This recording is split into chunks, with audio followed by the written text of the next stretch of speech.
We would encourage you to trust your instincts and prioritize your emotional safety during this video.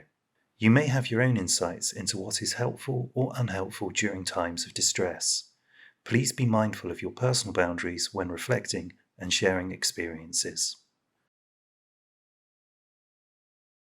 I'm Chris Barker, and I have been working with the With You team for about 8 years in one sort of way or another. So that has been facilitating a lot of group work or training up and down the country, sometimes in person, sometimes online.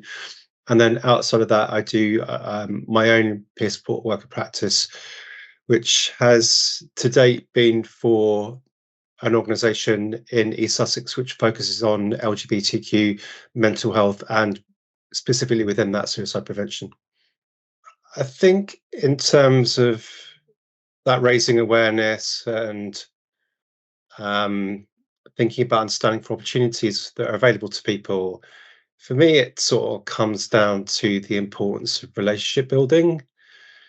So, really trying to focus on that person, what their core values are, what's important to them, and how they see themselves, what their kind of, what their kind of their identity is in a way, and trying to create dialogue around that, and that might lead to what kind of opportunities might be relevant for you, what are things that you might consider doing, rather than me trying to work it from that kind of expert slash non-expert dynamic, because that might kind of perpetuate how a lot of I guess traditional services might work by kind of recommending things, diagnosing things, um, creating their own sort of hypotheses or kind of ways of approaching challenges, but actually kind of that person has a lot of inherent strengths and they know their own lives better than we do. So anything that can kind of develop that kind of mutual understanding about what's important to them is a really good way in of thinking about what those opportunities might be.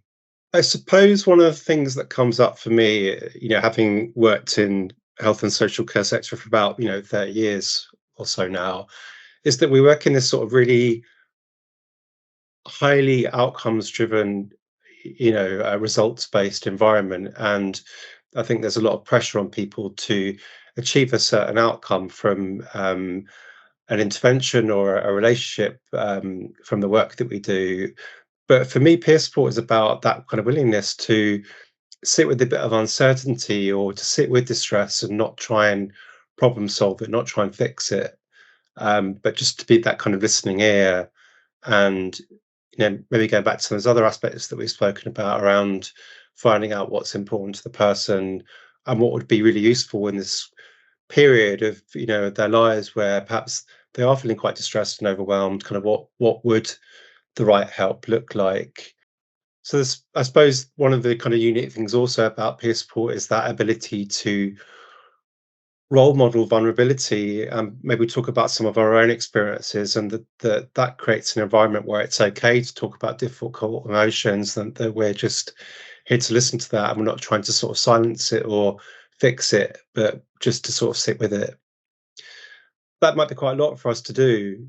From my experience, I have quite often listened to peers who are really struggling with thoughts of suicide. And whilst I think it is really important to sit with some of those feelings and really kind of create a conversation about it, because quite often that conversation is the thing that is missing from a lot of interventions or kind of working relationships, I have to be quite mindful about the impact that that has on me. So I might kind of, in that moment, be practicing some mindfulness skills or being aware of my own physical reaction, and then thinking about how to best use a debrief, or thinking about what my support structures are at the end of a difficult day if I've been holding someone else's distress who's holding mine. There's different ways of doing it, and within most services these days, you're probably going to be expected to do some kind of data collection, some kind of evidence of achieving prescribed outcomes within a service.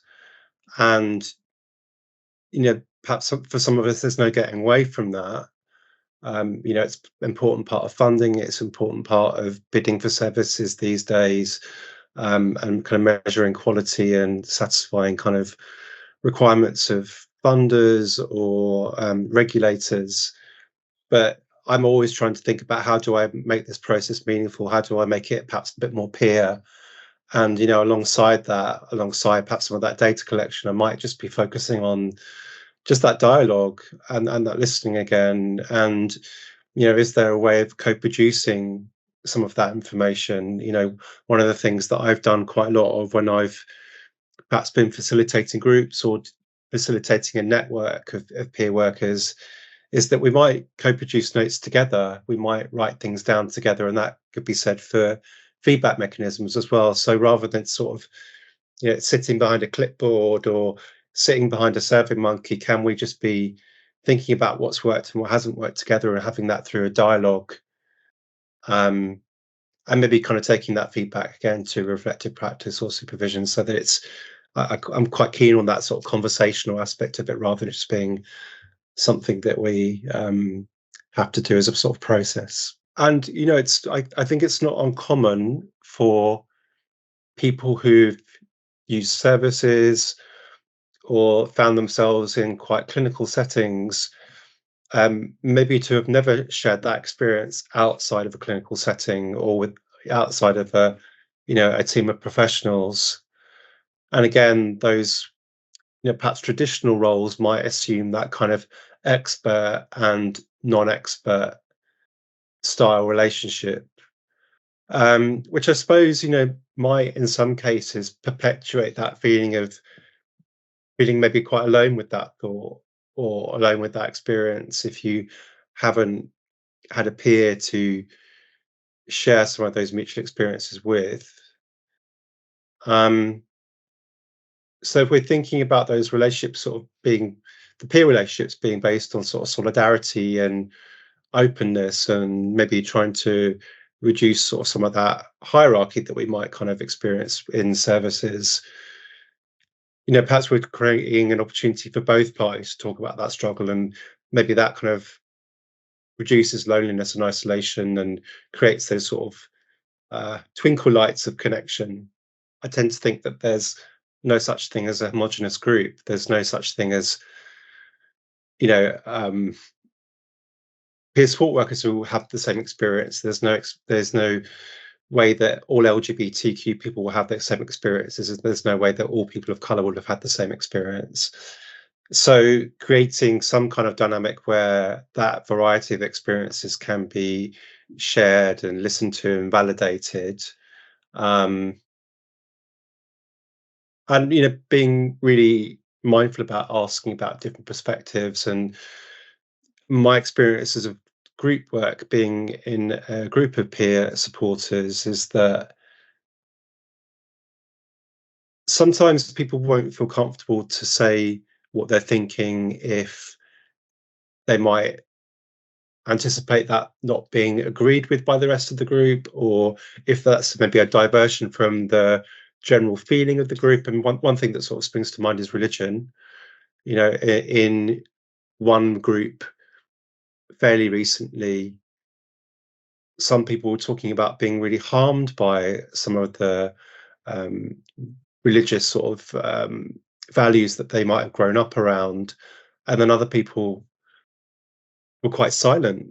And I could see this silence, and that enabled the conversation to be had. Kind of, what's everyone else thinking? Has everyone had that experience? And some people were saying, well, actually, my religion is something that is life-saving. When I'm having suicidal thoughts, it really keeps me well and keeps me alive. And I think I always reflect back that it's wonderful to hear about those different experiences of a similar topic, and how we come together because we're all LGBTQ people.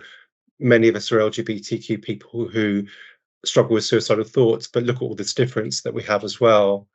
And it's sometimes, I think, about looking for what's not being said, or looking for those sort of physical cues that maybe someone else has got a different perspective that hasn't been heard, and creating lots of space for that. And again, go back to that idea that it's okay for us to be different. It's okay to sit with uncomfortable feelings. I sort of think if we're doing the work of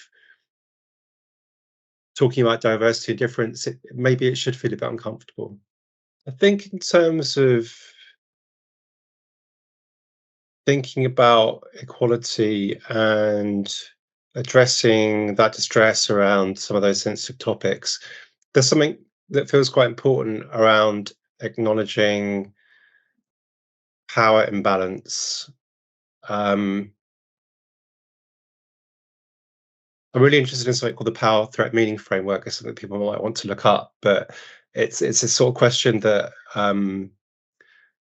ask people to reflect on how power has impacted their lives, whether that be in services, in our relationships, in our formative years, or maybe in the present. And that might be related to race, it might be related to sexuality, it might be related to economic background or education levels, access to support. And kind of how have you kind of struggled with that? How have you um, reacted to sort of some of those difficult experiences? And again, just creating that dialogue around it, I think is really important and really powerful. There's that sort of phrase, "Name it to tame it," isn't there? Sort of, if you are able to put something into words and able to acknowledge it and have that validated by someone else or a group of peers around you, it starts to kind of create that feeling of trust and safety again. And um, yeah, it's kind of a chance to kind of have your voice heard. And sometimes I think people's quite distress is quite often kind of characterized or put into boxes or kind of labeled or pathologized. And actually, if you're able to kind of unpick kind of our life experiences, our life stories a little bit further and think about how power's been operating into our lives and how we've sort of tried to cope with that, I think it's a different way of looking at some of our life experiences. And I think, that's a really good way of building trust and safety and being able to kind of talk about really sensitive topics in a really safe way. Um, yeah, I think those type of conversations can really build relationships.